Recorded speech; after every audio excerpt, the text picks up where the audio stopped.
pour qu'un couple aille bien, il faut faire l'amour. Super, merci. Le stress a vraiment un impact, pas que sur l'humeur, mais sur le physique aussi. Ceux qui disent moi j'arrive à manger ce que je veux sans prendre de poids, c'est pas un cadeau. Moi, j'aime le challenge et j'aurais kiffé faire un aerox. Suer, c'est bien pour la perte de gras. Mais si c'était si simple dans tous les pays chauds, on serait pas en surpoids. C'est important de travailler le cardio. Mais si on veut un ventre plat, ce qu'il faut, c'est plutôt éviter les abdos. Magnésium aussi, hyper essentiel à prendre en complément alimentaire. Toujours dans plus de 700 fonctions physiologiques. Même si le sport, psychologiquement, ça fait du bien, physiologiquement, parfois, ça stresse encore plus. On n'a qu'à lire les effets secondaires d'une pilule, ça fait peur. Mesdames, le mec qui vous fait chier dans la rue, c'est pas un excès de testostérone qu'il a, il a juste besoin de 2-3 tartes, en fait. Bienvenue dans Corps et Esprit. Les podcasts qui musclent votre corps et renforcent votre esprit. Nous sommes Meryl Bissonnier Et Flavio Guillonneau, coach santé depuis plus de 5 ans, fondateur de l'Académie de la Santé, notre entreprise de coaching holistique sur mesure. et de Nutripreneur, notre entreprise de compléments alimentaires de qualité supérieure fabriquée en France. Dans ce podcast, nous discuterons de santé physique et mentale à 360 degrés. Afin de développer un corps et un esprit solides qui vous permettront de réaliser vos rêves et vos défis les plus fous. Bon épisode. Bon les amis, vous nous l'avez beaucoup demandé. On fait la V2 du coup sur tous les mythes autour de la santé. Ouais. Aujourd'hui, l'épisode va se décomposer en mythes sur le métabolisme, mon Dieu qu'il y en a, mythes sur le sport et mythes sur les hormones. Voilà, donc on est toujours avec Meryl et Flavio. Ne prenez pas de notes. On va vous mettre un lien d'un e-book récapitulatif en description. Vous aurez juste à le télécharger pour tout avoir comme résumé. Exactement. Meryl, ça va ? Bah écoute, ça va super et toi ? Ça va très très bien. Très content de faire cette V2, hein ? Ouais, très content. Elle a été demandée beaucoup de fois. Mais c'est la première fois qu'autant de gens nous écrivent en privé Ouais. pour dire s'il vous plaît, faites-la. J'espère qu'il y aura assez de commentaires et tout. Donc, ça nous a beaucoup touché. Ça nous a beaucoup fait plaisir. Donc, on est parti sur le métabolisme. On va rentrer dans le vif du sujet. Le métabolisme est figé. Tu nais avec et tu ne peux rien y faire. Ça, c'est quelque chose que j'entends beaucoup parce que du coup, Meryl, tu t'occupes vraiment, toi, de Nutripreneur, nos compléments. Moi, je m'occupe beaucoup du coaching Pareto Santé. Un coaching qui est vraiment basé sur l'aspect long terme. C'est quoi qui te convient à toi, qui convient pas à Meryl, à Flavio, ni même à ton cousin ou à ta cousine, mais vraiment à toi. Et je vois ce truc de mon métabolisme, il est cassé. Et je veux dire, c'est pas une chaise, ton métabolisme, tu vois. Non, mais c'est pas un objet qui se répare. C'est pas vrai que la santé est cassée. Il peut y avoir, tu vois, des processus qui dysfonctionnent, mais un dysfonctionnement, ça, par définition, l'étymologie veut dire que ça peut refonctionner. Voilà. Oui, tout simplement. Non mais t'as bien dit. Et en fait, ouais, c'est... Attends, je cherche mes mots parce qu'en fait... Non, mais en gros, le mais t'as métabolisme, tellement s'il dit. est figé, en fait, c'est que vous lui donnez le signal qu'il a le droit de se figer. Ouais. Le corps, en fait, c'est un ensemble d'hormones et de boutons sur lesquels on appuie. Si le métabolisme se fiche, bah, ça veut dire qu'on n'a pas appuyé sur les bons boutons. Et qu'avec des habitudes et des actions simples, eh bien, on peut remettre en route tout ça. Donc, effectivement, comme tu l'as dit, ça peut un peu dysfonctionner, donc ça marche moins bien. Donc, on a l'impression que le métabolisme est cassé, figé. Mais juste en venant rechanger 2-3 choses, ça roule tout seul. Le corps est quand même assez intelligent. Il faut juste lui donner les bonnes choses et après, il repart tout seul, quoi. Bah, nous, on se rend quand même compte que 90% des gens en coaching qui veulent perdre du poids ne mangent pas assez. Je connais peu de gens qui doivent perdre du poids parce qu'ils mangent trop. Et ceux qui mangent trop, généralement, d'abord, la question, c'est de manger mieux. Parce que je pense que même nos chers auditeurs ne connaissent pas non plus grand monde qui mange trop de bonnes choses. On mange rarement trop de salade de riz. On mange rarement trop de fruits, trop de légumes, trop de cacao cru. Enfin, tu vois, toutes ces choses-là. Et c'est ce qu'on remarque vraiment, tu vois, avec le coaching. C'est ce côté, pour relancer un métabolisme, déjà, parler que de nutrition, c'est archi réducteur. C'est comme dire pour qu'un couple aille bien, faut faire l'amour. Super, merci. Mais c'est peut-être pas suffisant. Voilà. Métaphore pas mal. Ouais, pas mal. Pas mal, merci beaucoup. Il y a plein d'autres choses à prendre en compte. Quand je te parle de métabolisme, il faut que tu me parles de nutrition, de mouvement, de sport, de stress chronique, d'hormones, de sommeil, de récupération, d'environnement, voilà. De plein de choses. Et c'est pour ça que là aussi, les compléments alimentaires, ils peuvent être hyper intéressants pour le métabolisme. Magnésium, zinc surtout. Parce que justement, quand on a des carences, eh bien, le métabolisme est ralenti. Du coup, on a l'impression qu'il est figé et que ça va plus comme on veut. Et en fait, c'est pour ça que la nutrition, la micronutrition, et notamment, je pense aux compléments alimentaires, parce que sans en faire une pilule magique, mais en fait, par définition, elle a un peu le rôle de pilule magique parce que comme elle va venir combler des carences, bizarrement, vous allez perdre du poids, vous serez moins fatigué, vous vous sentirez plus énergique, etc. Donc en fait, l'action principale n'est pas de faire perdre du poids, c'est pas un brûle-graisse par exemple, mais par conséquence, elle va quand même vous faire perdre du poids parce que vous allez combler des carences qui sont à l'origine d'un métabolisme qui est figé avec des grands guillemets pour ceux qui nous écoutent. Il n'y a jamais un métabolisme que j'ai pas réussi à relancer, tu vois. Parce qu'en fait, quand tu mets ton nez dedans, tu te dis, mais en fait, vois le métabolisme comme en fait une voiture. Si tu lui donnes 1700 calories par jour, comment tu veux qu'il fonctionne optimalement ? Si tu as une voiture qui peut faire, je sais pas, 100 km par jour et que tu dis non, moi je vais en faire 200, évidemment qu'elle arrive toute rouillée. À l'inverse, tu vois, si tu as un réservoir à essence où tu peux mettre 150 litres et que tu en mets 5, ben ouais, tu vas dire c'est bizarre, j'ai l'impression de sous-utiliser mon corps. Et je trouve qu'avec ce premier mythe vient le deuxième qui est oui, d'accord Flavio, mais moi j'ai plus 25 ans, mon métabolisme il est rouillé. Bah, là encore, c'est un beau mythe parce que c'est pas parce qu'on a passé par exemple 40, 45 ans, 50 ans que c'est là que ça se dégringole. On peut voir des gens justement qui ont un métabolisme au ralenti à 20 ans parce que justement, et notamment c'est le cas des personnes qui mangent pas assez, et donc du coup, on donne pas assez d'énergie à notre corps, mais par contre on dépense beaucoup en stress physique, en stress mental, et par conséquent, on n'équilibre pas nos besoins en nutriments pour redonner de l'énergie, etc. Donc là, du coup, ce que fait, c'est que le métabolisme, il se met au ralenti. Et vous n'allez pas perdre du poids en mangeant moins, mais prendre du poids. Parce que vous n'allez pas lui donner ce dont il a besoin. Et donc, du coup, par conséquent, il se met un peu en mode survie pas bien et on est au ralenti parce qu'il veut conserver en cas de danger ou de survie extrême. Sauf que on est dans un milieu où on n'a pas besoin de survivre, quoi. On a tout à disposition. Exactement. Et donc, du coup, le métabolisme, il peut ralentir à n'importe quel âge. C'est juste en fonction de nos actions. Et surtout que, comme tu l'as dit, les actions, c'est le plus important.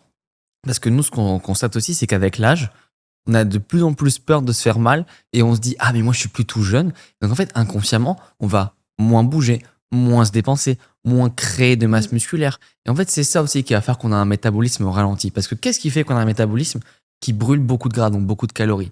De la masse musculaire, Oui. du mouvement, beaucoup de sommeil profond et paradoxal, donc un sommeil très réparateur, très peu de stress chronique et une nutrition hyper optimisée, quasiment toujours avec des compléments alimentaires d'ailleurs.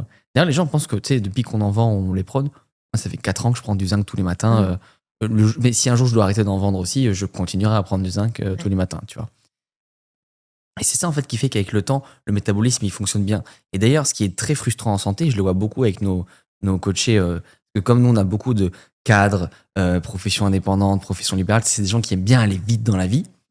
Mais le corps va pas aussi vite. Il y a une partie biologique, tu peux pas aller plus vite.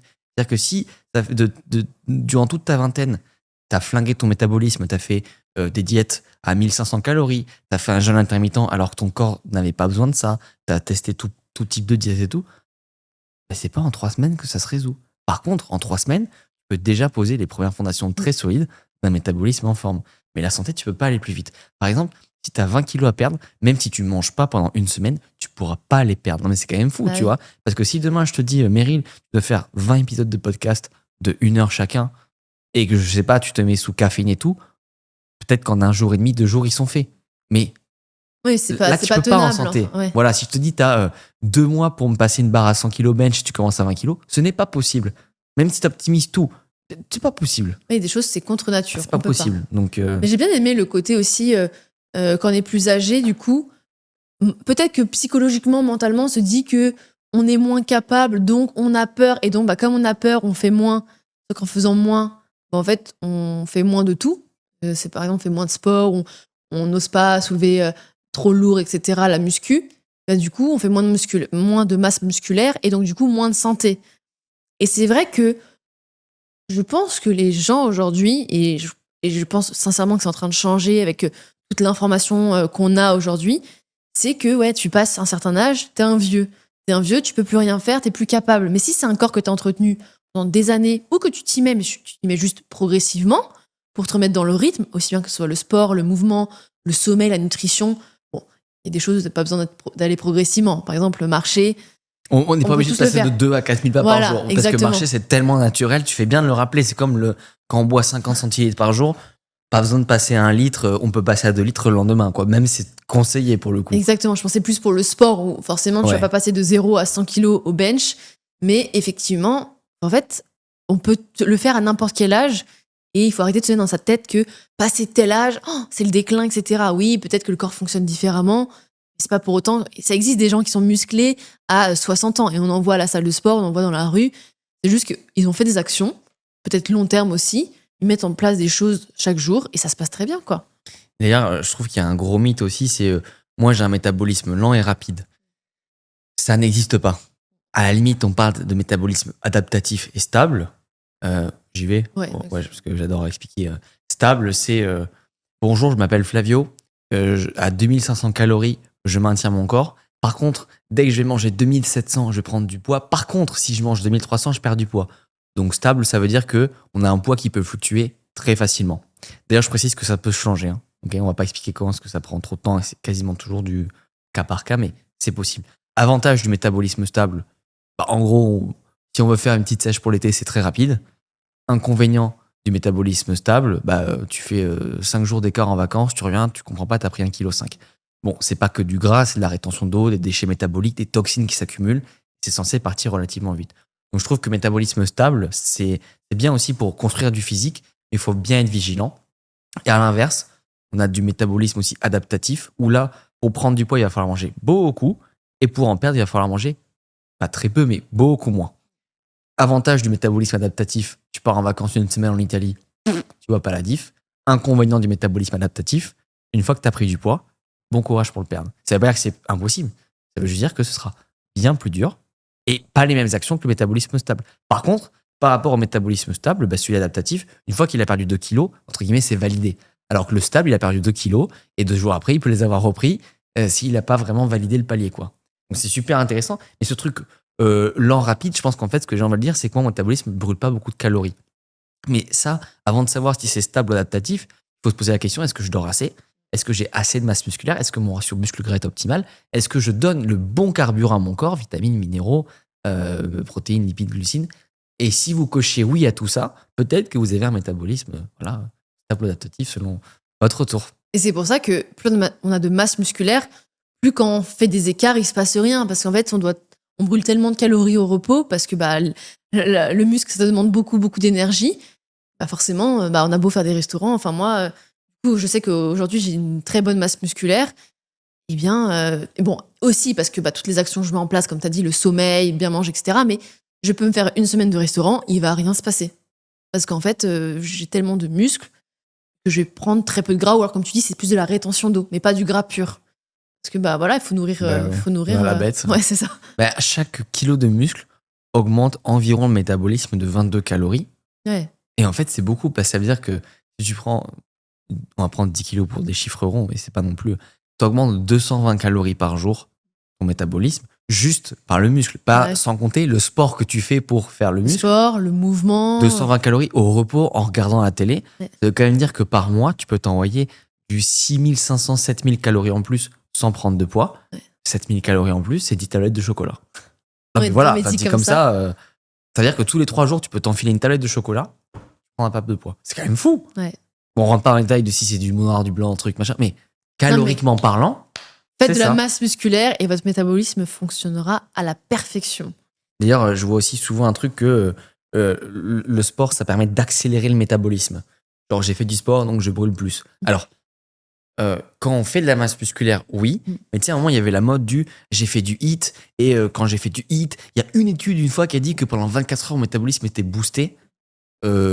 Oui, mais du coup, vous avez besoin de plus dormir, et j'ai l'impression que les gens ne le voient pas. Oui. À chaque fois que vous faites du sport, vous créez une dette de récupération qui n'est pas grave, il faut juste la combler par du repos. Et je précise que récupération, c'est pas juste dormir, c'est reposer, étirement, c'est l'alimentation.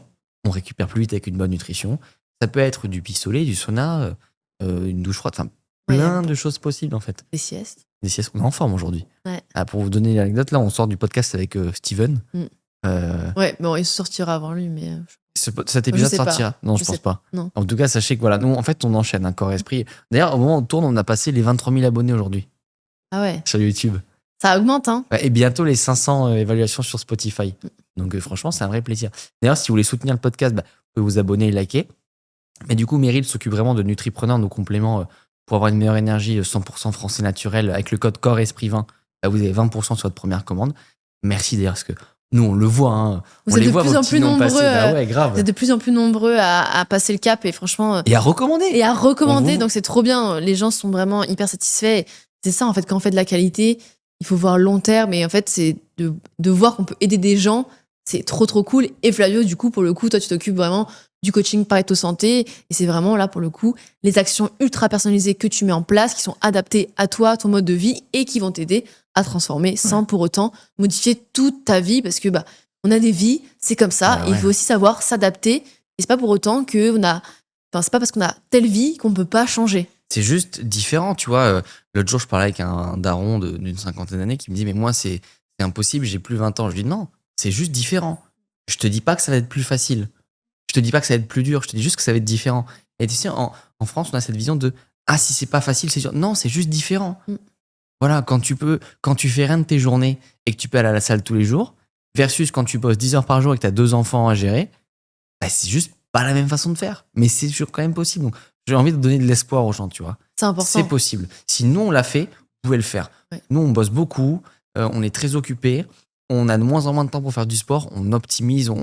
Et en plus, Meryl, toi, quand tu fais le sport, elle fait de l'athlétisme, donc des fois, bah, tu as une heure de transport, t'arrives quand même. Enfin, voilà, ça se fait. On n'a pas d'enfants, on a 3 entreprises. Donc, je peux vous garantir c'est comme des bébés. j'ai l'impression d'avoir un bébé. Puis en plus, Meryl, c'est un gros bébé.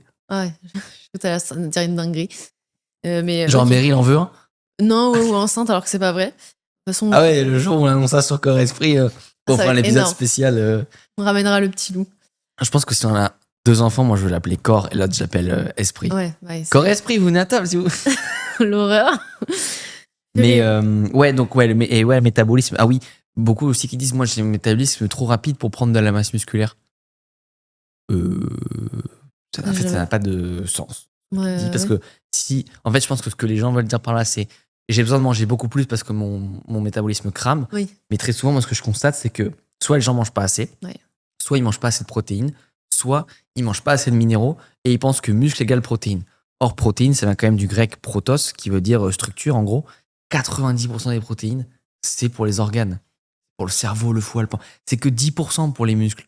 Donc, si tu passes de 50 à 60 grammes en espérant prendre, dis-toi que sur les 10 grammes que tu as ajoutés, il y en a un qui partira dans les muscles. Non, mais dit comme ça, c'est important. Et puis, fer, magnésium, zinc, oméga 3, c'est des choses qui sont importantes pour une prise de masse musculaire. C'est pas aussi tangible qu'une protéine, mais voilà, le corps n'a pas besoin que de protéines. Par contre, pour tous ceux qui nous écoutent et qui font pas de muscu et que vous pensez que vous n'avez pas besoin de protéines, vous vous trompez.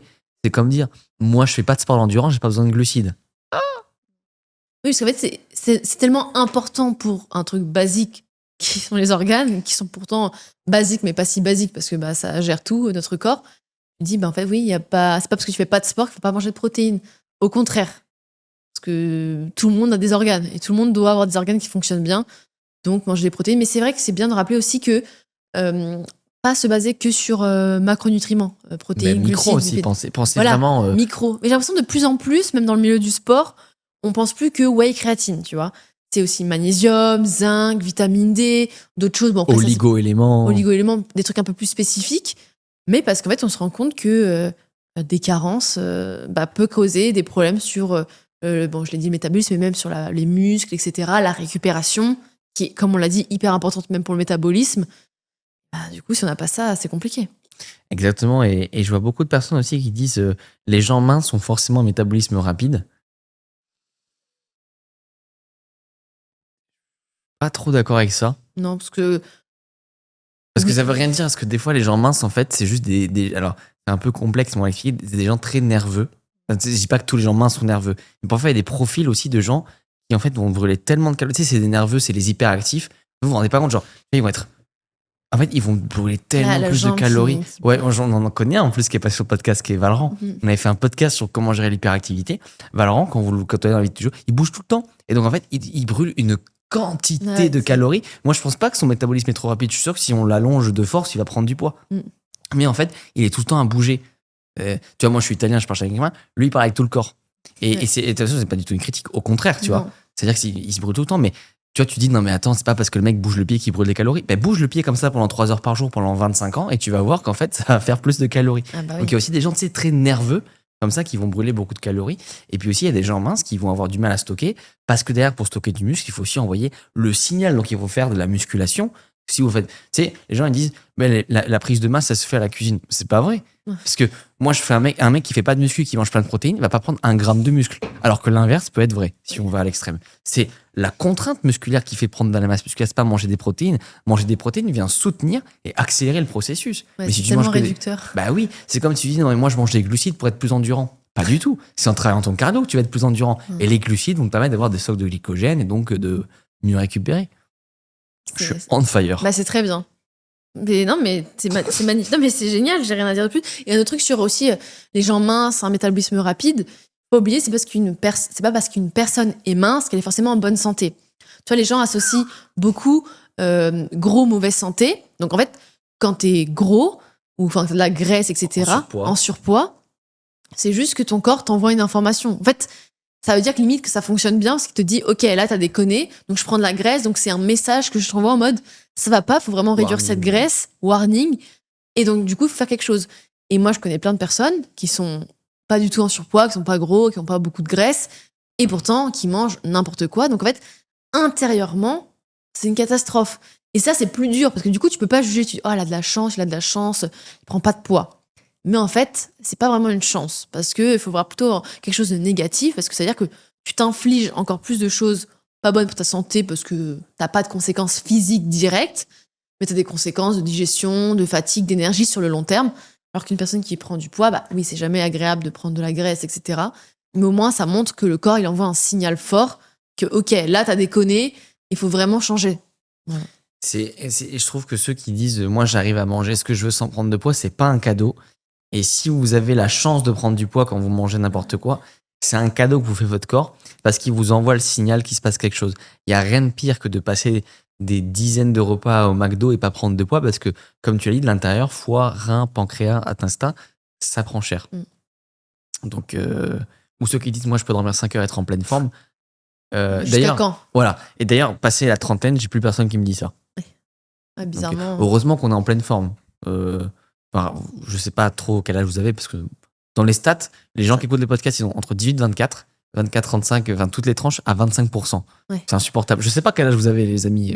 Vous avez dites-le nous en âges, commentaire. ouais. Non, mais j'aimerais que savoir, tu vois, vous avez quel âge ? Qu'est-ce que vous faites Qu'est-ce que vous faites dans la vie ? Ouais. Vous êtes où ? Venez, on se rencontre.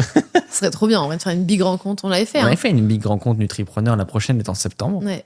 Faut qu'on paramètre la date et tout, mais après, attends, peut-être qu'elle va être réservée aux clients parce que. Bah oui. Mais la dernière fois, c'était quand même aux clients. Il y avait quelques non-clients, mais c'était quand même priorité aux clients. Ils sont devenus clients le jour J parce qu'on vendait des compléments sur place. Donc, et qui ont kiffé. Donc, trop bien. Et un autre truc sur tout ce qui est régime, minceur, etc. 50. Oui. T'as dire quoi ? 50% des gens qu'on coach ont déjà fait le régime du camp. C'est énorme. Peut-être rappelle ce que c'est pour ceux qui connaissent pas. Bah en gros, c'est tu manges pas, tu vas manger que des protéines, et un peu de légumes. Ça marche, tu perds 15 kilos et 6 mois après, t'en as repris 20. T'en as repris 20. Donc tu te dis. En fait, ce qui m'agace dans tout ce qui est régime et tout, déjà, c'est que c'est un terme restrictif. Oui. Il faut penser hygiène de vie par régime, mais surtout que si tu fais le régime du camp pour perdre 15 kilos, putain, mais comment tu penses que tu vas pas les reprendre si tu changes de régime ? Tu sais, c'est comme si tu dis, écoute, moi je suis mauvais en maths. Et en fait, tu vas apprendre tous les exercices par cœur. Ouais. Et le jour de l'examen, bah, les chiffres sont pas pareils. Et en plus, l'intitulé pas pareil. Bah, t'as 0. Parce qu'en fait, t'as pas compris. Le mécanisme. T'as pas compris le mécanisme. Oh, mais la métaphore, elle est folle. Faudra que tu notes l'idée. Non, mais tu vois, c'est ça. Ah, mais c'est vrai. Et dans les régimes, il faut se dire, est-ce que ce que je fais pour perdre du poids, je suis capable de continuer à le faire plus tard ? Si la réponse est non, ça veut dire que tu vas foirer ta perte de poids. Ouais, mais si tu réponds oui, par exemple, j'ai instauré un petit déjeuner, j'aime ce petit déjeuner, peut-être que parfois, au lieu de prendre un kiwi, je vais prendre une banane, la réponse est oui, tu vas le maintenir parce que la structure reste la même. Mais si tu te vois pas faire ce que tu fais pendant 5, 10, 15, 20 ans, tu sais que tu vas reprendre du poids dans tous les cas. Alors pourquoi vous continuez ? C'est pas du long terme en fait. Non. Et j'ai même une femme aujourd'hui au téléphone qui m'a dit, là je suis fatigué, ça fait 5 ans que je fais le même régime, à chaque fois je perds 2 kilos, j'arrive pas à aller à moins 6. J'ai envie de dire, s'il te plaît, fais pas une 6e année de suite. Tu connais le résultat. Faut changer. Faut changer de façon de faire. Et la méthode, c'est quoi ? C'est, en gros, je saute un repas par jour. Mais moi aussi, je saute un repas par jour. C'est comme ceux qui disent, moi, je gagne plus d'argent. Mais si tu bosses 2 fois plus, finalement, peut-être que ton taux horaire est le même. Enfin, tu vois, c'est... Bon. Non, mais du coup, ça montre bien que les régimes, ça peut aussi laisser des conséquences. Parce qu'en fait, la restriction, par exemple, là, tu parlais de sauter un repas ou, je sais pas, de plus manger tel ou tel ingrédient, en fait, ça amène beaucoup de stress au corps. Et on est déjà assez stressé au quotidien, stress physique, stress mental. Avec les boulots qu'on a, tous, on est surchargés, on a plein de problématiques, un peu tout ça, à tout niveau, pour tout le monde. Et en fait, si déjà on subit ça, de plus en plus si on vit en ville, la pollution, machin, Et en plus, on s'inflige le fait de manquer un repas parce que soi-disant on va perdre du poids et en fait on va juste en prendre parce que du coup on a tellement restreint notre corps, il va stresser et le stress ça fait quoi ? Ça crée du cortisol et le cortisol ça se transforme quoi ? En graisse. Et du coup, en fait, tu te dis à quoi bon ? En fait, et comme tu l'as dit, c'est pas les régimes comme ça restrictifs qui vont marcher, c'est vraiment adapté à soi et surtout arrêter de voir par exemple un type d'aliment comme un ennemi, mais plutôt voir qualité plus que quantité ou quoi. Et là, tout de suite, ça va changer et ça sera beaucoup plus sur du long terme. Et encore une fois, comprendre ce qu'on fait, pourquoi on le fait et quel est l'intérêt. Complètement. Et le corps a aussi une mémoire. C'est-à-dire que quand, pendant des années, on lui a fait faire un jeûne intermittent alors qu'il avait besoin de calories, quand on l'a fait manger moins, alors qu'il était stressé chroniquement et qu'il avait besoin de minéraux, de calories, de macronutriments, en fait, il y a une mémoire aussi. Je vais pas faire mon chaman avec des traumas de ça, mais c'est pas ça. Mais il y a une mémoire du corps. Donc, il faut déjà lui envoyer le signal de tout va bien. Ouais. On va réduire ton inflammation, on va reminéraliser ton corps, on va le revitaliser. Et en fait, la perte de poids va être la conséquence de ton changement d'hygiène de vie et non pas l'objectif principal. C'est comme ça que nous, on aborde la perte de poids et c'est comme ça que ça marche à tous les coups, puisqu'en fait, quand tu le vois comme ça fonctionne. Et les seules fois où ça marche pas, c'est quand il y a des gens qui sont méga stressés et qui, en fait, sans s'en rendre compte, parce qu'ils ont un peu ce côté challenger, performeur, vont se rajouter du stress. Par exemple, moi, je fais du sport tous les jours. Je démarre à 8h, je finis à 20h. Et le week-end, tu fais quoi ? Les week-ends... un marathon, un Ironman. Ça veut dire, mais comment tu... En fait, t'envoies au signal à ton corps qu'il faut accélérer. Pour accélérer, il faut des réserves. Tu crées du gras. Hyper simple à comprendre, tu vois. Ouais. Tout hyper simple à comprendre. Et du coup, ça va peut-être éclairer certaines personnes. Exactement. Enfin, c'est pas ça. C'est pas peut-être, c'est sûr. Je pense que sur le métabolisme, il y aurait encore beaucoup à dire, mais on a fait un beau tour, là, en une vingtaine de minutes, des principaux mythes. Des mythes qu'on voit le plus souvent. Qu'on voit en coaching, qu'on voit sous des publications qu'on fait. Mais en tout cas, rien n'est figé. C'est-à-dire que si quelque chose ne fonctionne pas, c'est possible que vous ayez un dysfonctionnement, mais c'est impossible de dire que c'est figé dans le temps. Il y a forcément quelque chose, et c'est pas uniquement une question de brocoli, pomme, non, c'est beaucoup plus profond que ça. Ouais. Ça peut même être du sujet de l'ordre des perturbateurs endocriniens. Ah oui, beaucoup. Je sais que cet épisode est très attendu, mais on cherche une bonne personne parce aussi. qu'il est très dur à faire pour tous les deux. Ouais. Et puis on n'a pas envie de... C'est tellement touchy qu'il faut vraiment une connaissance bien précise. Nous, on a les bases, mais si on doit aller vraiment de profondeur, on veut vraiment trouver... Où on tient une demi-heure, pas 1h30. Voilà. Donc, de toute façon, si vous nous suivez sur nos Insta ou LinkedIn, d'ailleurs, Meryl est en train de faire des percées sur tous les réseaux, là. On a lancé la chaîne YouTube Nutripreneur. Ouais. Je pense qu'à l'heure où on sort la vidéo, on doit avoir passé les 2000 abonnés. Ouais. Parce qu'on est à 1900 et quelques... Non, c'était cool, on a 2 chaînes YouTube. C'est... Ouais. Ça, franchement, ça doit être ça fait 1 an et demi qu'on fait corps et esprit, petit moment de... C'est cool, hein. C'est ouf. Franchement, c'est... On est encore là et c'est pas fini. On a encore beaucoup de choses à faire et beaucoup de choses à dire. Et en plus, on se rend compte que chaque épisode, d'ailleurs, vous forcez, vous êtes 50% à être abonné sur YouTube. Vous me rendez fou, là. Cliquez, abonnez, mettez la cloche. Abonnez-vous, non, là, les gars. Parce que ça veut dire que du coup, nous, on se dit, attends, si on fait 10 000 vues et que vous étiez 5 000 pas abonnés, ça veut dire qu'on peut refaire le même épisode. Et donc, des fois, on a des abonnés qui disent, mais je l'ai déjà vu. Ouais. Et les gars, mettez-vous d'accord.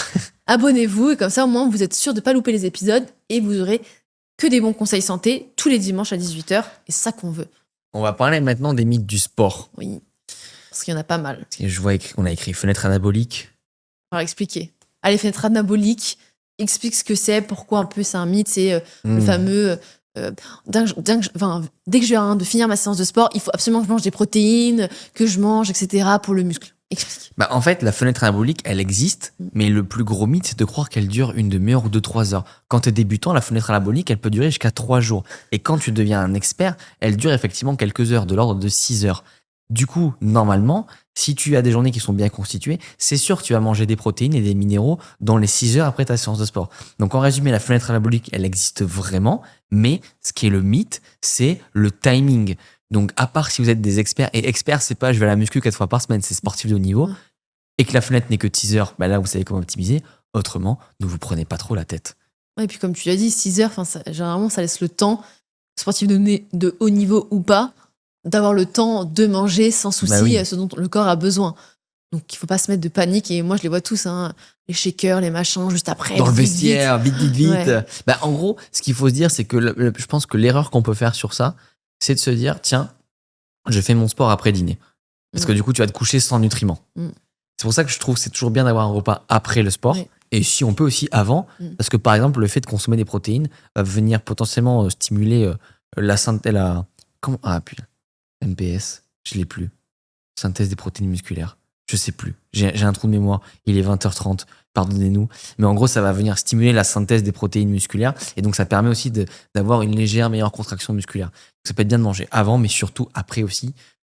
Plus dans l'optique, moi, tu vois, je vois plus comme réparer Oui. donc les tissus qu'on vient d'abîmer. Après, Et on la a créé de l'inflammation récupération, aussi. Quand tu fais de la muscu, tu crées de l'inflammation. Donc, il faut venir récupérer.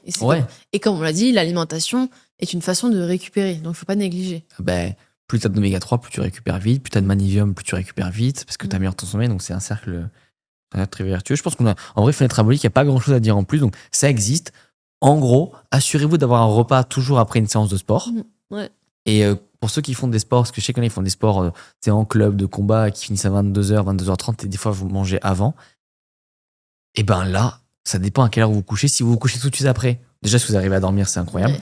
Mais si vous vous couchez pas dans les 2 heures, ben un fruit, shaker de prot, fromage blanc, ou même refaire une salade de pâtes, selon. Ça va dépendre vraiment de chacun, donc je vais pas trop me mouiller sur ça, mais ça me choque pas. Moi, tu vois, à une époque, je faisais du Krav Maga avec Théo et Hugues, qu'on embrasse très fort. Mes amis de toujours qui écoutent ce podcast. D'ailleurs, j'ai eu ma ceinture orange et pas eux. Parce qu'ils n'étaient pas venus au stage. Alors que Théo est quasiment ceinture noire de jiu-jitsu, quoi. Donc, bref, c'était marrant.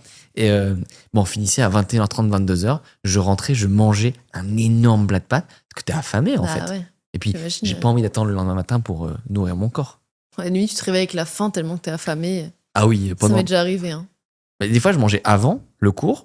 Genre, je faisais un goûter plus vers 19h. Et le soir, je mangeais mon plat de pâtes.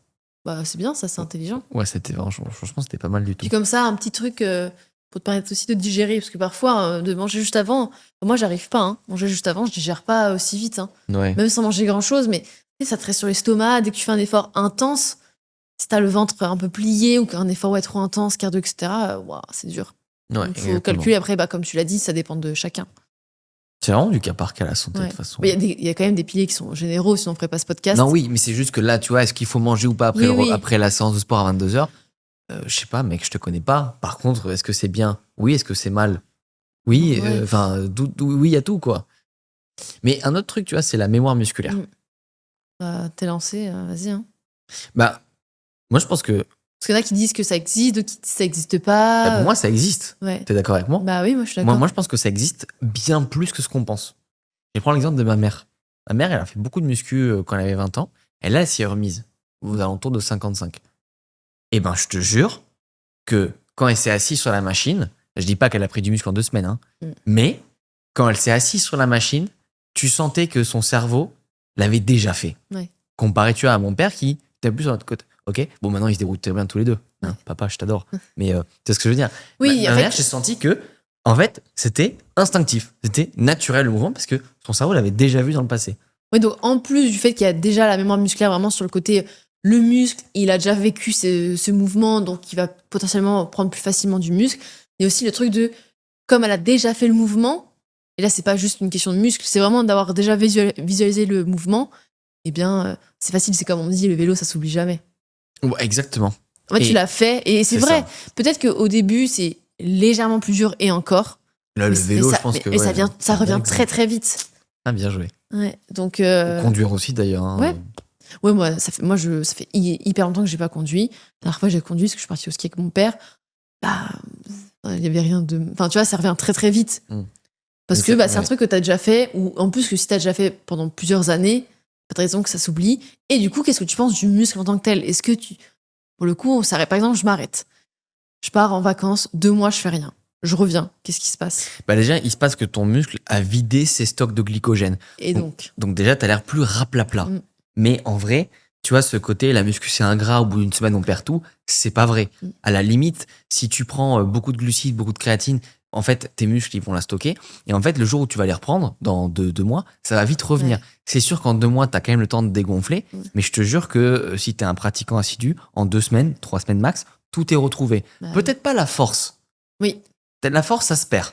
Ou même le cardio, tu vois. Il y a un moment, j'étais malade. Pendant 2 semaines, j'étais un peu malade, plus fatigue, puis j'ai pas fait de sport. Ouais, les 5 reps à 90 au bench, enfin les 8 reps à 90 au bench sont devenus 5 reps. Mais ça revient assez vite. Par contre, musculairement, il s'était rien passé. Ouais. Donc, parce que la force, c'est aussi nerveux. C'est de la stimulation constante. Là où la masse musculaire, c'est la résultante d'un effort et d'une contrainte. Bah oui, Pas pareil. Et tu as bien fait de le rappeler, le truc de c'est un gras, je donne tout, je prends du muscle et au bout d'une semaine, je perds tout. C'est pas possible. Heureusement que ça ne fond pas comme ça. Et comme tu l'as dit, c'est vraiment les stocks de glycogène. On a juste plus cette impression un peu de pumper, d'être bien rempli, etc. En fait, c'est ça qui fait l'impression qu'on n'a plus de muscle, parce que du coup, ça rend un peu plus plat. Mais le muscle est bel et bien là. Parce que comme tu dis, quand tu es régulier, assidu, heureusement qu'on perd pas tout en si peu de temps. C'est juste, comme tu l'as dit, peut-être un peu de la force. Et ça revient très vite.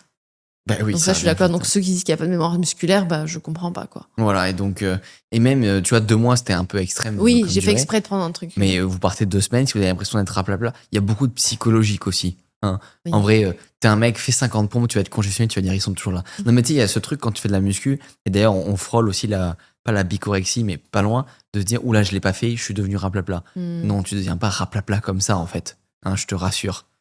J'ai l'impression de te parler en plus. En disant ça ? Ouais. Hein ? Ouais, c'est vrai. Ça fait 48 heures que j'ai pas fait les jambes. Non, mais c'est vrai. C'est vrai. Parce que après, je parais pour les pecs. Hein, donc, après, je suis exigeante envers moi, c'est pour ça. T'es en train de dire que je suis un gros larbin ? Ah non, non. Un peu. Pas du tout. Un peu. C'est juste qu'on n'a pas la même vision des choses. Et puis moi, je me regarde H24. Mais c'est pas forcément bien. Hein. C'est sûr, quand tu te regardes H24, tu vois tout ce qui se passe. Quoi. Ouais, c'est vrai. Mais comme tu dis, il y a beaucoup dans la tête. Je pense que tu te mets une image, enfin, tu visualises quelque chose. Et en fait, tu visualises pas la bonne chose, quoi. Alors que c'est là, c'est bon et tout, mais... Sur l'aspect psychologique, quand on pense perdre du muscle aussi, c'est qu'on met les mêmes affaires qu'on mettait à la salle de sport quand on est congestionné.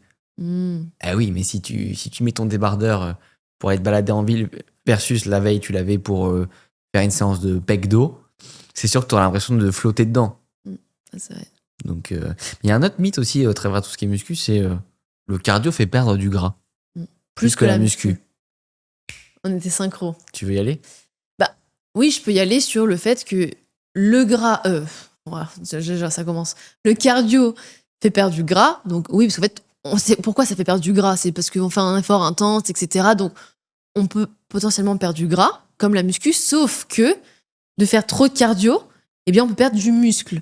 Et comme on l'a dit par rapport au métabolisme, c'est que le muscle est hyper important pour justement accélérer le métabolisme, avoir un métabolisme qui fonctionne bien. Et donc, du coup, de perdre plus de gras au repos parce que plus on a de masse musculaire, plus on va brûler de calories au repos, et moins on a de masse musculaire, moins ce processus va exister. Et le problème du cardio, c'est que ça ne fait pas prendre du muscle. Donc potentiellement, oui, on va perdre du poids, du gras, etc. Mais on va fondre. Et le muscle aussi. Et j'ai un exemple comme ça, je connaissais quelqu'un qui était un peu en surpoids et qui a fait que du cardio, que courir c'était pendant le confinement, etc., que courir. Donc effectivement, la personne a fondu, mais elle a perdu du muscle. Enfin, du coup, elle a perdu du muscle. Donc oui, tu perds du gras, mais vaut mieux faire de la musculation, ou les deux, combiner les deux. Surtout qu'on confond, je pense, sueur et gras. Oui. Dans l'inconscient collectif, suer, c'est bien pour la perte de gras. Mais si c'était si simple dans tous les pays chauds, on serait pas en surpoids. Ouais. Ou alors, il faudrait juste faire un sauna. Il faut pas confondre que la sueur, c'est de l'eau et qu'on ne transpire pas le gras. D'ailleurs, fun fact, parce que peu de gens le savent, quand tu brûles du gras, en fait, ton corps va venir, je vais essayer de le schématiser, mais brûler les ressources de gras pour le transformer en CO2. Et 90% va être rejeté par l'air et 10% dans les urines. Donc ça n'a rien à voir avec la sueur. D'ailleurs, on peut très bien perdre du poids sans jamais suer si tu fais de la marche et la muscu. Alors, muscu, ça fait suer. Mais tu sais, des fois, quand tu fais l'exercice de force, tu ne transpires pas vraiment. Ouais. C'est pas la même sueur que le cardio. Donc, tu peux très bien ne pas suer et perdre du poids. D'ailleurs, si tu fais de la muscu même intensément en extérieur et qu'il fait froid, tu vas pas suer. D'ailleurs, l'hiver, on sue beaucoup moins. C'est pas pour autant qu'on peut pas perdre de poids l'hiver. Certain. Je sais pas si tu voulais rajouter quelque chose, Flavio, là-dessus. Non, merci Meryl, c'était très clair. Je pense que c'est vraiment le côté masse musculaire qui est important. Et tu as bien fait de rappeler aussi la sueur. Ouais. Donc, tous ceux-là, moi, je les vois à la salle. Hein. Et beaucoup des femmes, encore une fois. Les femmes sous-estiment trop aussi. Trop. Ah non, mais c'est certain. Et du coup, elles vont au cardio. Elles font que du cardio. Parce que, il y a aussi un peu un complexe de vouloir être bien physiquement et tout. Et c'est OK, tu vois, de vouloir se sentir bien, moi, la première. Mais le cardio, ça sera pas du tout la solution magique. À la limite, faire les deux, c'est très bien parce que c'est important de travailler le cardio. Le cœur, c'est un muscle, il faut le travailler, etc. Mais faut pas faire que du cardio. Vous avez trop besoin de masse musculaire et encore plus chez les femmes, tu vois. Il y a des Ouais. même pour pallier tout ce qui est problème enfin, tu vois, avec la ménopause. Ostéoporose, ouais. ouais. Bah, même d'ailleurs, tu vois, c'est comme ceux qui font. Il y a un autre mythe, c'est les abdos. Ouais. Les abdos brûlent le gras du ventre. Bah, au contraire, en fait, les abdos vont venir hypertrophier. Déjà, il y a beaucoup de gens, ils font mal les abdos. Oui. Tu sais, quand ils font le crunch, là, Ouais, en fait, ils font c'est plus un exercice de cou. Il n'y a rien de mieux pour les abdos que faire des squats et des tractions, quelque part. Je suis d'accord. Ou des fentes bulgares. Faites des fentes bulgares. Fentes bulgares. Meryl, le jour, elle s'est trompée, elle a pris 2 haltères de 30 au lieu d'une haltère de 30 pour les fentes bulgares. C'était une man montée dans la salle, elle était en... C'était dur. Mais les abdos, en fait, ça va venir hypertrophier les abdos. Et donc, si derrière, on perd pas de gras, au contraire, ça va augmenter cette couche, ce volume. Et c'est ça qui est super important à comprendre. Alors, attention, on peut avoir le ventre très plat et pas avoir d'abdos en volume. Donc, c'est là où on se dit, ah zut, il y a quelque chose qui cloche. Mais si on veut un ventre plat, ce qu'il faut, c'est plutôt éviter les abdos tant qu'on n'a pas le ventre plat. Ouais, je suis d'accord. Ça, c'est vachement important à comprendre. On limite faire du gainage. Du gainage, c'est plus en profondeur. Et donc, du coup, il y aura moins cette sensation de volume. Et comme tu l'as dit, en fait, de base, pour faire des bons exercices à la salle, une bonne exécution, il faut être gainé, mais même au quotidien. Meryl, un jour, vous touchez le ventre comme ça, t'es toujours gainé. Ouais. Et t'es vraiment toujours gainé, tu tiens souvent debout. Quand tu marches, j'essaie de me tenir droite. Ouais. Tu vois, tu penses à serrer. Et surtout, tu vois, quand tu fais une séance en jambes avec du soulevé de terre, des fentes bulgares, que le lendemain, t'as traction pompe dips, en fait, conscientiser, voilà, déjà inconsciemment. Mais si en plus on conscientise le fait de gainer les abdos, je peux vous dire que les petits crunchs à côté, c'est ridicule. Hein. Et ce truc de tout le temps gainer, ça va faire au moins... Au moins depuis que je te connais, donc au moins 5 ans. Au moins 5 ans. Et du coup, maintenant, c'est devenu inconscient. Mais en fait, c'est un truc con, mais tu vois, ça montre qu'avec le temps, il y a un vrai impact. Je me suis dit, non, mais en fait, il faut gainer. C'est pas en mode rentrer le ventre, j'ai honte. Non, c'est vraiment gainer, je contracte. Et à force de gainer, de contracter, mine de rien, ça travaille. Et donc, du coup, ça fait aussi du muscle. Et là, encore une fois, ça peut brûler plus de graisse. Et du coup, ça devient tout seul. Et c'est vrai que je suis très rarement relâchée. Et je pense que c'est très, très rare. Ou alors, il faut que je sois dans une position un peu bizarre. Mais jamais je vais être relâchée et le ventre tout gonflé. Tu vois, à la limite, je sais pas gonfler mon ventre tellement je suis gainée. Et donc, du coup, c'est vrai que, mine de rien, faire ça tous les jours depuis plus de 5 ans, ça fait que j'ai vraiment un ventre plat, hyper dessiné, hyper structuré. Je pense que c'est ça, en plus du fait que quand tu te la donnes à la muscu, quand tu fais des séances jambes, encore plus qu'il faut être encore plus gainé, même haut du corps, des tractions, etc. Si t'es pas gainé, des tractions, tu fais rien faire. Je peux te dire que j'ai pas besoin de faire de crunch, quoi. Non, mais c'est vrai. En plus, c'est pas bon pour les femmes. Non, par rapport au périnée. Ça abaisse le périnée, donc c'est pas nécessairement une bonne chose. Non. D'ailleurs, tu m'as fait penser à ce que j'ai dit, on se connaît depuis 5 ans. Chers auditeurs Corps Esprit, on a fêté nos 5 ans avec Meryl. Ouais, mi-mai. Mi-mai, voilà. 5 ans d'amour. Parce qu'il y en a qui pensent ils savent pas qu'on est ensemble. Une fois, on a même reçu un invité qui, pendant le podcast, a dit « Ah bon, vous êtes ensemble ?» Ouais. C'était très marrant. Oui, c'est vrai que t'associes... Mais en même temps, c'est vrai qu'on s'embrasse jamais. Enfin, je veux dire, on se trouve pas une énorme pelle devant le podcast. Puis on se dit pas « je t'aime » ou quoi. Je t'aime, bébou. Non, mais c'est vrai. Mais après, c'est pas bête de se dire, c'est pas parce qu'il y a un mec et une fille qui sont en couple aussi, tu vois. C'est logique. Non, voilà, donc pour ceux qui savent pas, nous sommes... Par contre, ceux qui savent pas aussi que si t'as pas de courbature, ça veut pas dire que ta séance est pas bonne, là, faut qu'on parle. Parce qu'en fait, on associe... En fait, ça, c'est un truc très d'actualité. Genre, si c'est dur, on doit souffrir. Tu vois, si je veux accomplir quelque chose de grand, je dois souffrir. C'est le work hard. Et nous, on est en mode work smart, en fait, pour reprendre les termes anglais, genre travaille intelligemment. Et nous, c'est vraiment notre vision au quotidien. Par exemple, on a quand même 3 entreprises. On travaille. On va pas dire qu'on travaille pas dur. Par contre, c'est pas vrai. Moi, honnêtement, j'ai toujours pas fait une seule nuit blanche. Ouais. J'ai toujours pas fait un seul burn-out ou une seule déprime. Parce que, en fait, on travaille intelligemment. C'est quoi ce qui compte vraiment?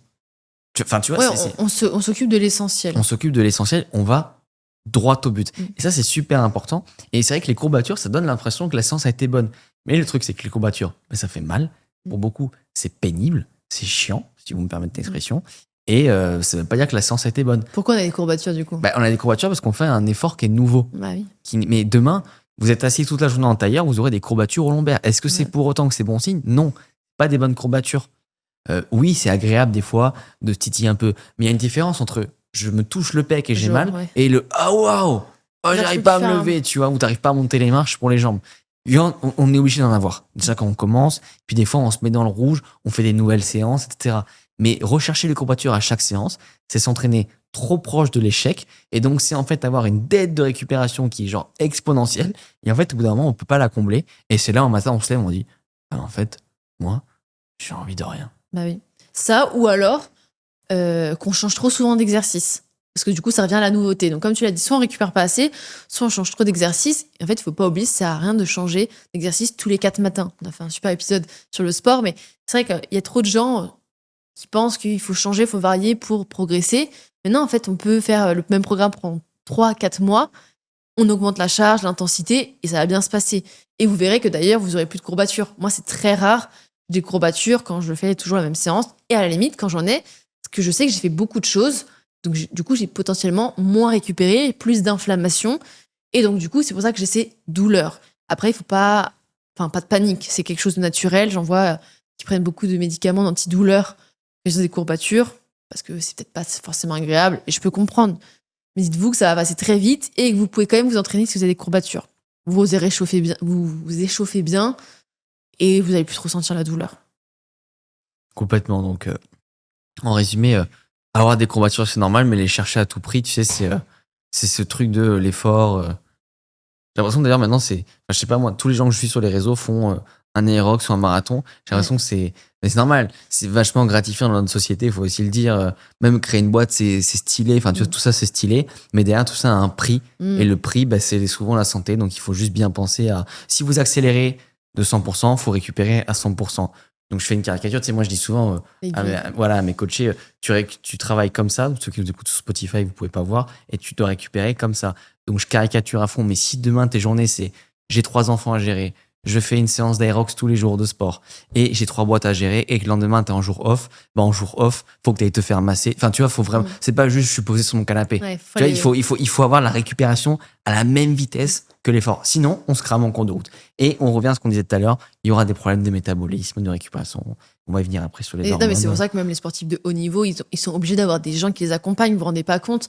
Bah Parce oui. que eux, s'ils font des entraînements, ils font 4 heures d'entraînement par jour, il faut qu'ils aient des processus de récupération qui soient hyper intenses pour récupérer au maximum et pas qu'ils viennent le lendemain complètement éclatés. Parce que s'ils doivent renchaîner 4 heures de sport, c'est qu'ils doivent avoir la récupération maximale. Donc c'est sûr qu'eux, ils ont du monde, mais c'est le même principe. Et tu vois, par rapport à l'Aerox, pour l'anecdote, au Grand Palais à Paris, j'avais été, parce que je faisais des cours d'Aerox dans ma salle, j'avais gagné une place pour participer. Et du coup, j'avais 1 mois pour le préparer, ce qui est très court, sachant qu'en plus, je faisais la musculation, de l'athlétisme, je préparais des compétitions et les boîtes à gérer. C'est vrai que ça faisait beaucoup. Et en plus, 1 mois, c'est très faible, donc ça veut dire qu'il fallait mettre beaucoup d'intensité.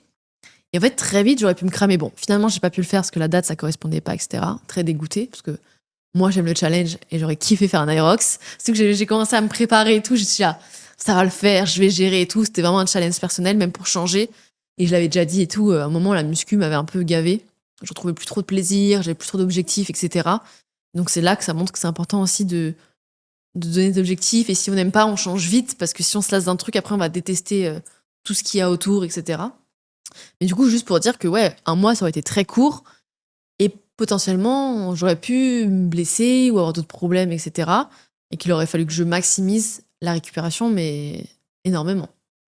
Bon, finalement, je ne l'ai pas fait. Mais Prochaine fois. prochaine fois, oui, parce que j'ai vraiment envie de le faire. Tu veux parler des femmes et des charges?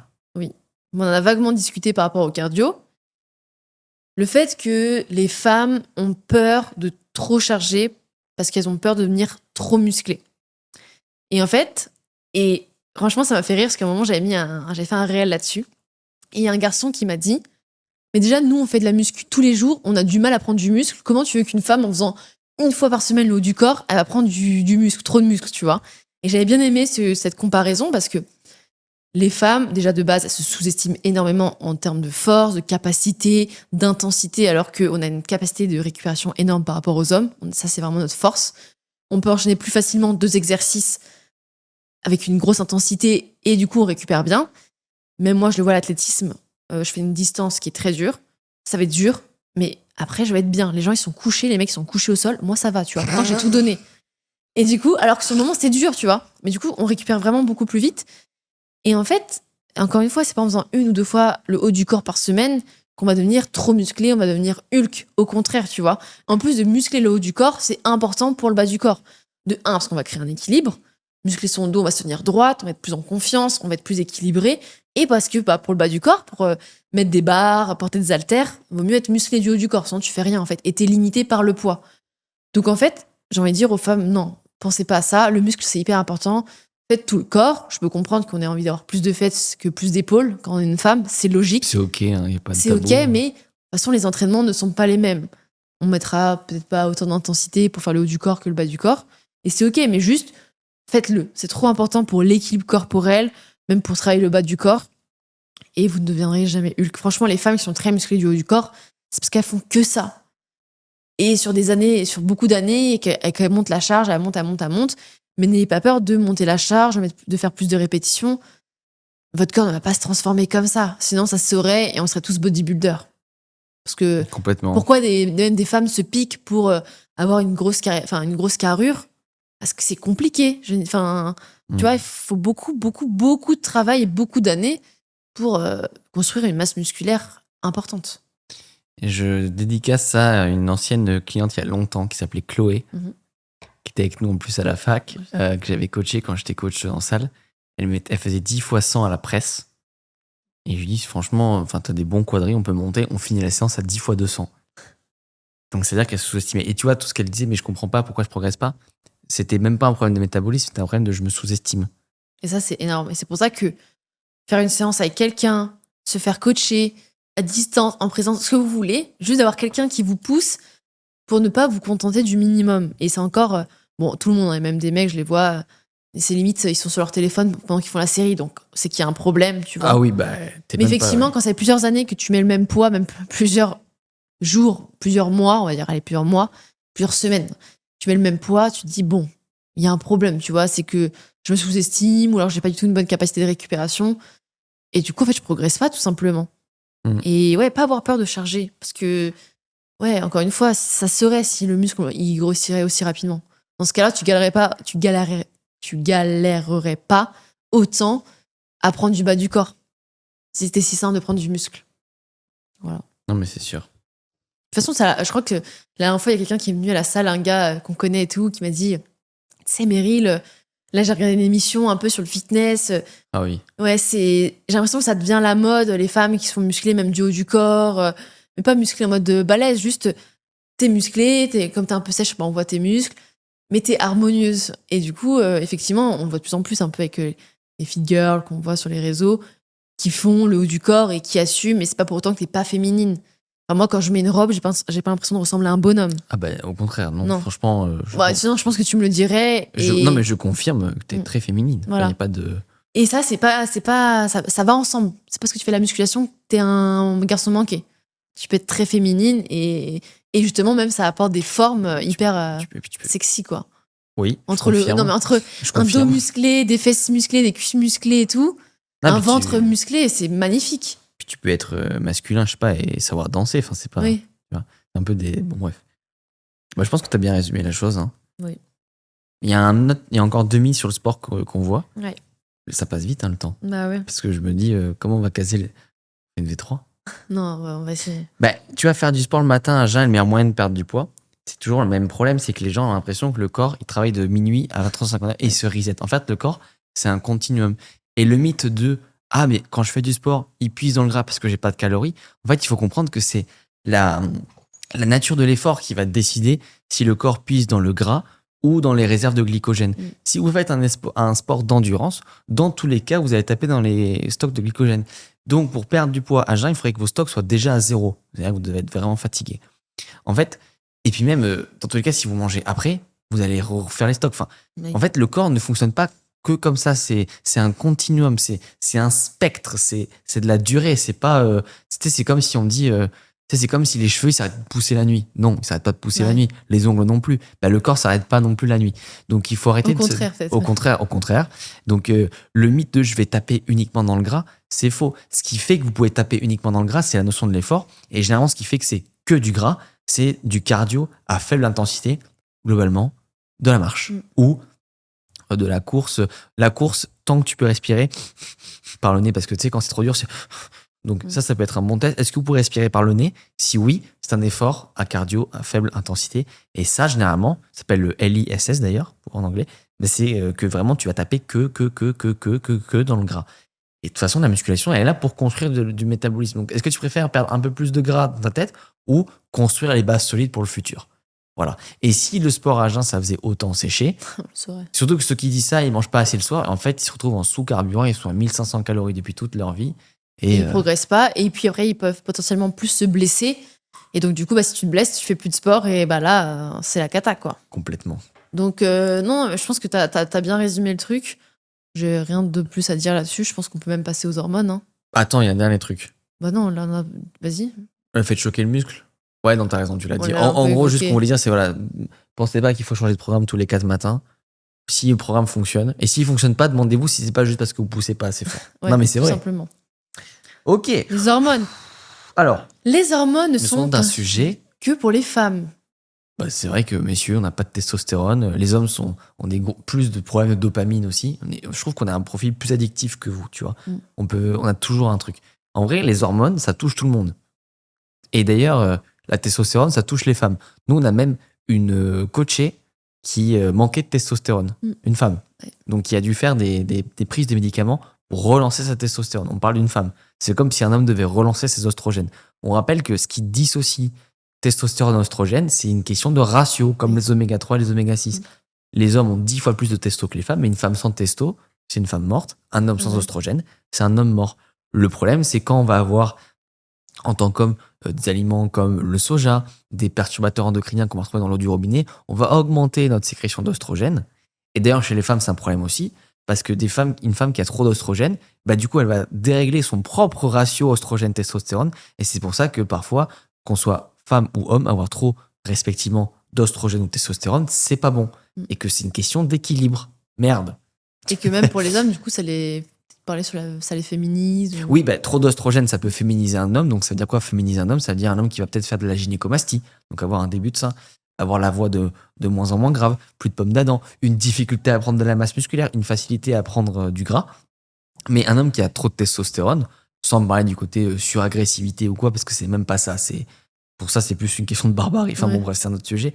Bah, ça va décupler les mauvais effets aussi. Donc, c'est vraiment une question de ratio.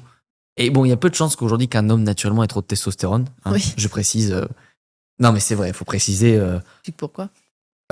Non, mais déjà, entre la pollution, le stress, les carences en nutriments, potentiellement l'absence d'exposition au soleil, le fait qu'on travaille pas assez en force et le fait qu'on a trop de gras, je connais pas trop d'hommes qui ont trop de testo. Et un homme qui est trop agressif, c'est juste un mec qui est mal éduqué. Hein. C'est pas un mec qui a trop de testo. D'ailleurs, non, mais à un moment, il y avait tous ces.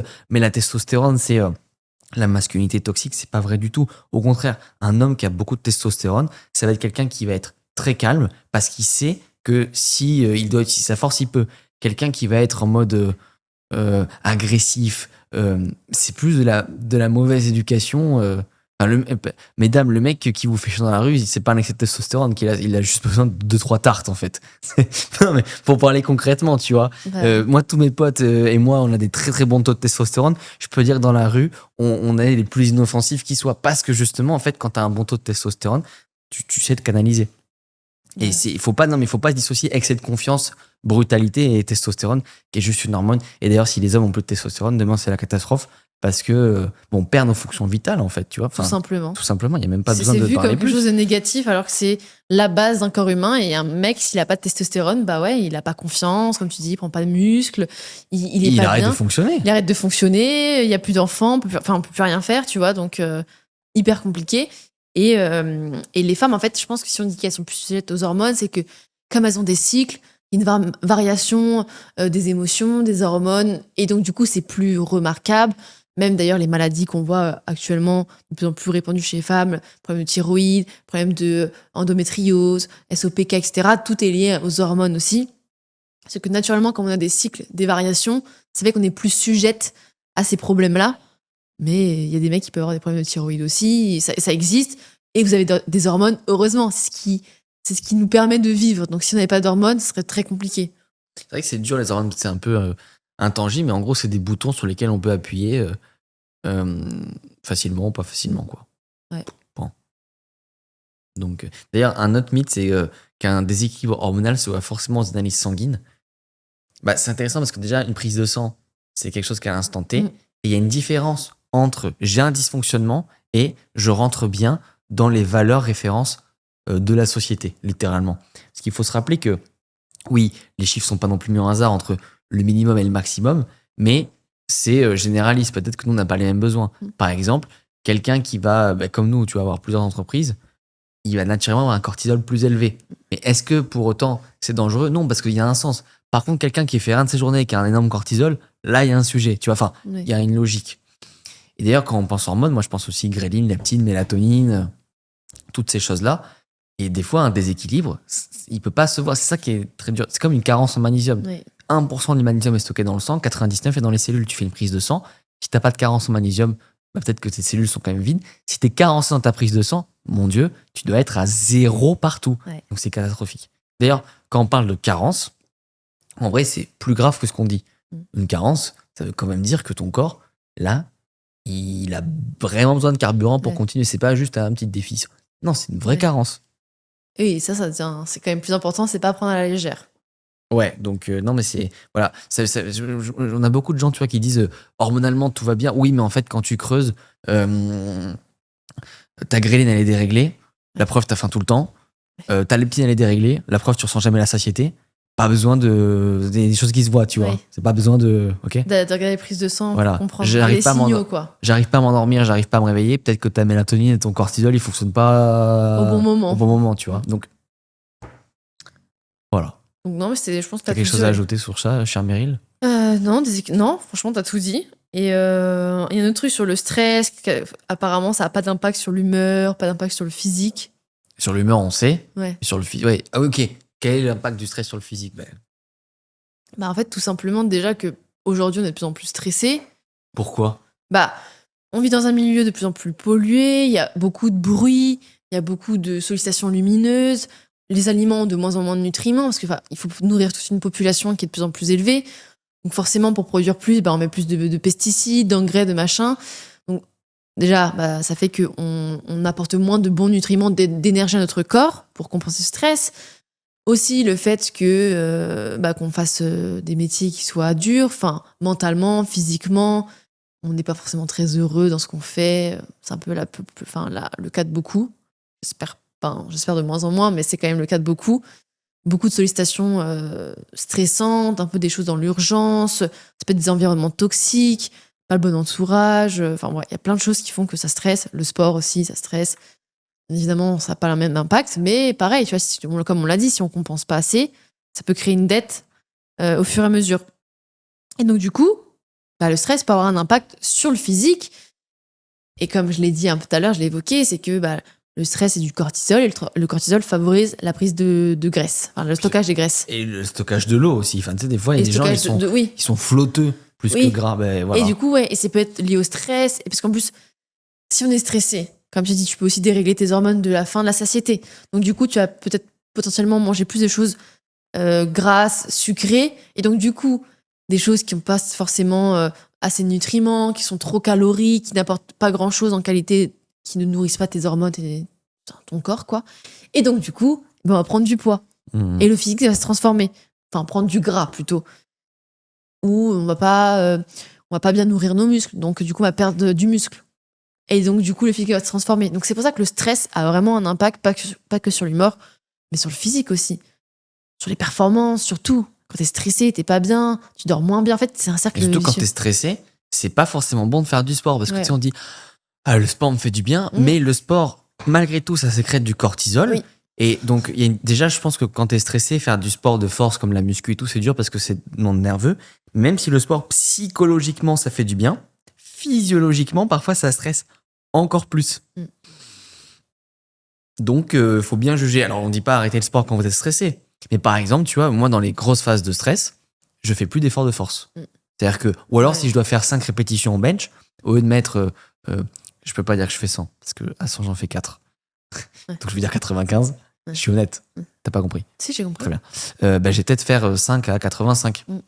On baisse un peu parce qu'il faut dire que derrière, il faut récupérer. Et c'est pour ça que d'ailleurs, quand vous êtes en vacances, paradoxalement, Les gens font, tu sais, des fois, on flâne sur la plage, mais c'est là où vous avez toute l'énergie physique et nerveuse pour y aller à fond côté sport. Parce que votre corps est vachement reposé, Ouais. qu'il n'a pas les mails à Booster, gérer. ouais. Bon, nous, malheureusement, non, on a choisi cette vie. On bosse à notre compte. Donc, on a toujours Une des sollicitation. messages. Ouais, c'est OK en vrai. Ouais. Et donc, du coup, non, mais je pense que t'as tout dit sur. Attends, je réfléchis, stress. Non, on a dit beaucoup de choses sur le physique. Après, il y a un autre point, c'est sur. C'est un peu rejoint sur le côté les femmes, sur les cycles menstruels. Bon, il y en a qui disent que ça n'a pas d'impact sur les performances sportives, d'autres qui disent que justement, elles peuvent plus faire de sport. Bon, il y a un juste milieu. Déjà, Faut adapter à la nutrition. ouais, adapter à la nutrition, bien sûr, mais déjà, par rapport aux performances, effectivement, la phase avant les règles, on peut avoir un petit coup de mou, moins d'énergie, etc. Donc les performances sportives seront plus compliquées.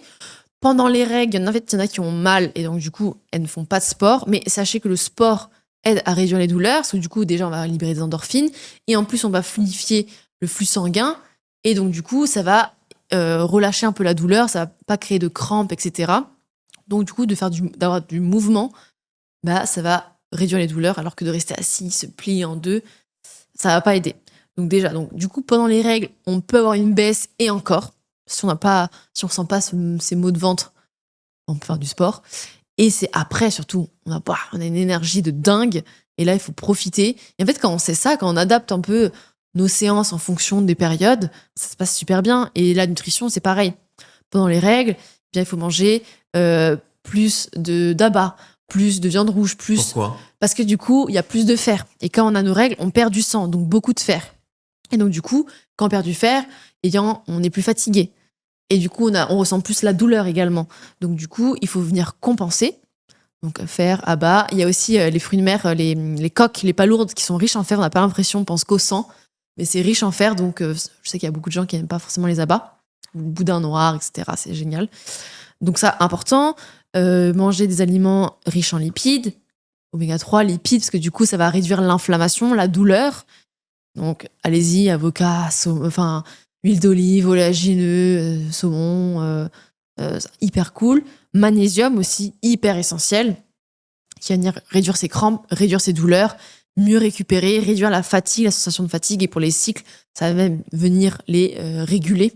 Donc, du coup, magnésium, un aliment qui est riche en magnésium, je dirais le cacao cru, mais on n'en mange jamais 100 grammes par jour. Ni les épinards.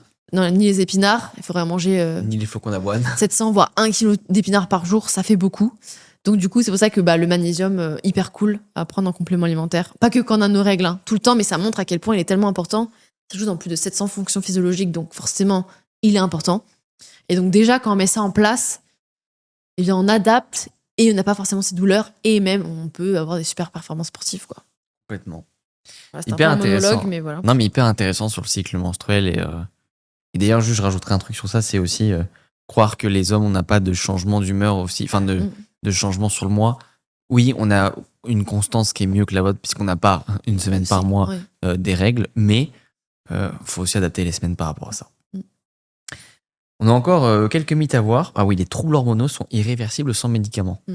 Ça, c'est intéressant parce qu'en fait, il y a beaucoup de troubles hormonaux qui partent juste d'un stress chronique. Mm. Et comprenez que stress chronique, c'est pas « oulala, j'ai un dossier à rendre, je suis stressé ».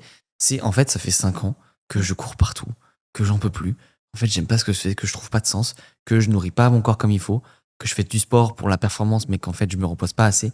C'est ce qu'on appelle un stress chronique. Et des fois, tu vois, moi, j'ai envie de dire à des gens, la meilleure façon pour vous de reprendre la santé, c'est de prendre 2-3 mois de vacances. Je dis pas que c'est facile à faire, j'ai juste de partir à la campagne et de vous réveiller sans réveil, de manger autant que vous voulez à votre faim, d'aliments naturels, j'entends, de dormir, de faire des siestes. C'est comme ça que vous allez revenir. Parce que, tu vois, on a coaché quelqu'un. Il dit, voilà, moi, je fais un métier, je travaille en gros, dans le pétrole. Et il dit, je travaille depuis la France, mais mes clients sont partout. Ouais. Donc, mon téléphone est tout le temps allumé parce que dès qu'il y a un appel, c'est-à-dire qu'il y a un problème pétrolier, donc il faut répondre. Et lui, du coup, t'as appelé quoi? Presque toutes les nuits. Une fois, c'est juste une fois. Je dis, ouais, mais du coup, toutes les nuits, en fait. T'es dérangé. Surtout que, déjà, c'est pas juste tu réponds 2 secondes, c'est tu prends le temps de parler. Et puis en plus, c'est un problème. C'est un problème. C'est stressant. Donc, c'est stressant. Donc, je lui dis, mais en fait, ça fait combien de temps que tu fais ça? 15 ans. Je vais dire, ok, alors, on va travailler sur d'autres choses, mais de toi à moi, on va l'appeler Adrien, de toi à moi, Adrien, si on travaille ensemble, sache qu'il y a une part qui, tant que ton sommeil sera comme ça, je ne pourrai pas régler ça. Ok, on y va. Comme t'avais un client, sa fille ne faisait pas ses nuits, son bébé, et en lui conseillant d'aller voir un coach sommeil bébé, Et et bien du coup ça a tout réglé. Ouais, parce que en fait, quand ton enfant ne dort pas, Bah forcément, toi t'es fatigué, tu dors pas non plus, et c'est un cercle vicieux, quoi. complètement. Donc, il faut aussi se dire que, alors oui, attention, on n'est pas médecin, donc si votre médecin vous a conseillé des médicaments, on ne s'opposera jamais au choix du médecin. Ce qu'on veut dire, c'est que plutôt que de juste mettre des pansements, est-ce qu'on peut pas remonter aux cicatrices? Et c'est vrai que dans mon exemple, si vous pouvez pas prendre 3 mois de vacances, il y aura forcément déjà peut-être des compléments avant les médicaments aussi. Oui. Et les deux peuvent aller ensemble, tu sais, on oppose les deux. Ouais. Mais c'est comme C'est complémentaire, tout est complémentaire. Voilà, on peut manger de la viande et des légumes et sans choisir entre vegan et carnivore, tu vois, il n'y a pas de sujet à ce niveau-là. Mais oui, on peut déjà travailler sur le problème de fond. Par exemple, tu vois, imaginons quelqu'un qui a des gros problèmes sur la gréline et la leptine, l'hormone de la faim, la satiété. Peut-être que le sujet, c'est pas qu'est-ce que je dois prendre comme gélule, c'est mais non, mais regarde, tu te lèves dans le rush, donc le matin, t'as pas faim. Ton déjeuner, tu vas le faire devant un écran, donc tu vas pas envoyer des signaux de satiété au corps. Enfin, comment tu veux en fait avoir les hormones en bonne santé? Tu vas toujours faire plein de micro-repas. Enfin, tu peux pas avancer correctement. Et là, on trouve des réponses, tu vois. Bah ouais, je réfléchis, mais t'as déjà dit une bonne partie. Et ouais, et puis en plus, ça revient un peu à la prise de sang dont on parlait tout à l'heure. C'est pas forcément visible, tu vois, donc t'as pas forcément besoin du dernier truc, enfin de la prise de sang ou du médicament pour changer, tu vois. Et déjà avec de la prévention, d'autres actions, tu peux changer et sans avoir enfin je sais pas comment dire, sans mettre le mot un peu médicament, Ouais. maladie, prise de sang égale maladie, tu vois. Sans aller au fin fond du processus, déjà tu peux mettre des choses en place, quoi. Ouais, complètement. Non, mais complètement. Donc, ouais. Il y avait aussi un mythe sur les hormones, c'est que les pilules contraceptives régulent les hormones. Moi, j'ai l'impression que vous allez. Enfin, il y en a beaucoup qui vont dire voilà, moi, j'ai plus de douleur. Mais encore une fois, on remonte à la source des douleurs. Par exemple, si vous avez mal, peut-être que vous faites des énormes intolérances qui, malheureusement, ne se feront pas en prise de sang. Mais en fait, on peut fonctionner par ce que vous avez un doute, vous l'enlevez, vous le remettez progressivement. Et vous allez voir qu'il y a des choses qui. Et c'est pas forcément gluten-lactose, parce que tout le monde pense ça. Ça se trouve, vous êtes juste hyper intolérant aux carottes et aux amandes. Et en fait, ça vous fait des crampes. Enfin, oui, c'est vrai que ça régule des choses, mais ça en dérègle pas mal. Toi, par exemple, t'avais pris beaucoup de poids. Ouais, poids et pas que, hein. Perte de cheveux, perte de libido, ouais. Ah, les cheveux, je connaissais pas trop à cette époque. Ouais, vraiment, tu sais, tu te brossais, t'avais des touffes, quoi, dans la main. Je me dis, putain, c'est chaud. Touffes, ouais. Donc, non, il y a beaucoup de soucis. En fait, c'est le truc, c'est que tu rajoutes un peu de progestérone, on dit, ouais, c'est microdosé. Sauf qu'avec tout ce qu'on a, tous les perturbateurs endocriniens qu'on a au quotidien, cette dose qu'on rajoute pour censé réguler, en fait, c'est complètement déséquilibré avec tous nos modes de vie. Puis à 17 ans, t'es déjà microdosé, quoi. Tu vois ce que je veux dire? Ouais. Donc, en fait, ouais. C'est un peu vu comme le truc magique, comme t'as parlé des douleurs. Il y en a qui prennent la pilule pour plus avoir leurs règles ou pour plus avoir d'acné. En fait, c'est un truc, l'arbre qui cache la forêt.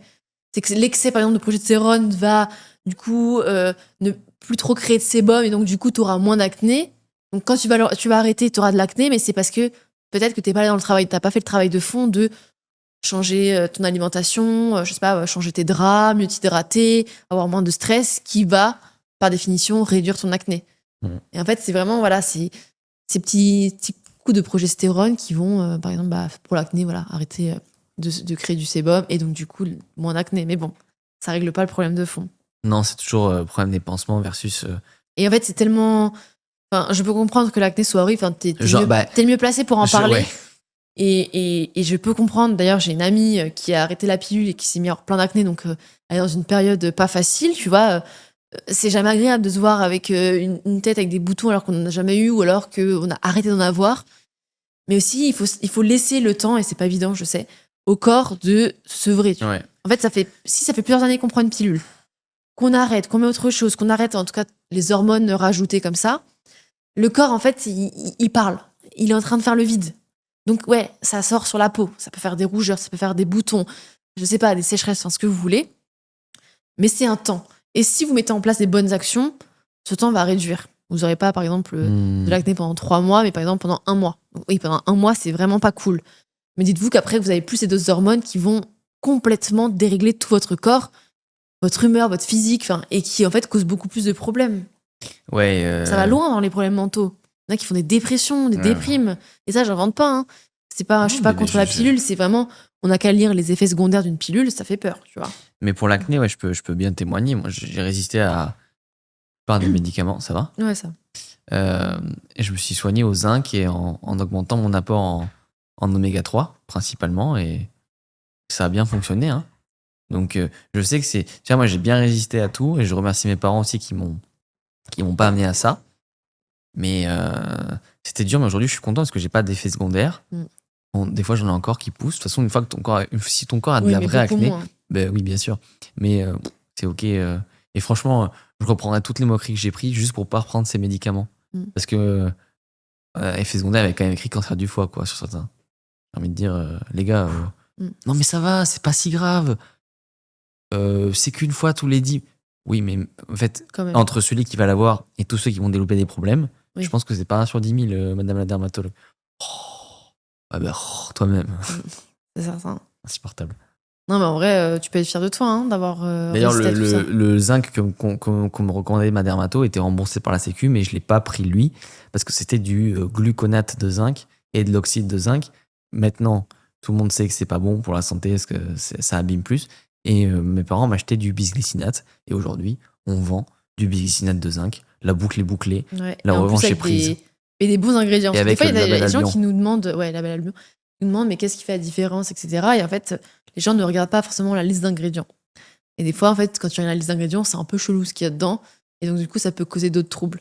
Donc, nous, vraiment, c'est un truc hyper clean. Et même si à la base, c'est pas que pour la peau, il y a plein de clients de nous qui font qui prennent des mois et des mois de zinc et qui voient leur peau changer, quoi. Et très rapidement, d'autres en plus. En fait, on est tous différents, mais ça montre à quel point, sur la peau, c'est un game changer, quoi. Ok, je pensais que t'avais pas fini ta phrase. Non, bah, c'était juste pour dire ça que, enfin, voilà, un bon zinc, ça fait toute la différence. On a fait le tour sur Ouais. on a fait le tour On a sur fait les le tour. hormones. Je pense qu'on pourrait faire une V3 un jour. Ouais. C'est sûr. Si vous avez des mythes auxquels vous pensez, Ouais. mettez-les en commentaire, et le jour où on fait la V3, on y répondra Ouais, carrément, ça peut être une bonne idée. en Ça. détail de fou. Pas de tout ce que vous envoyez en privé ne sera pas pris en compte. Ouais. Vraiment, mettez-les sur YouTube. Comme ça, on les voit, on est sûr de les voir, ils restent là, ils se perdent pas dans d'autres messages ou dans d'autres trucs. On les voit, en plus, on sait qu'ils sont dédiés à l'épisode. Donc, on ira sur l'épisode voir et on les verra tous, ils seront tous répertoriés au même endroit.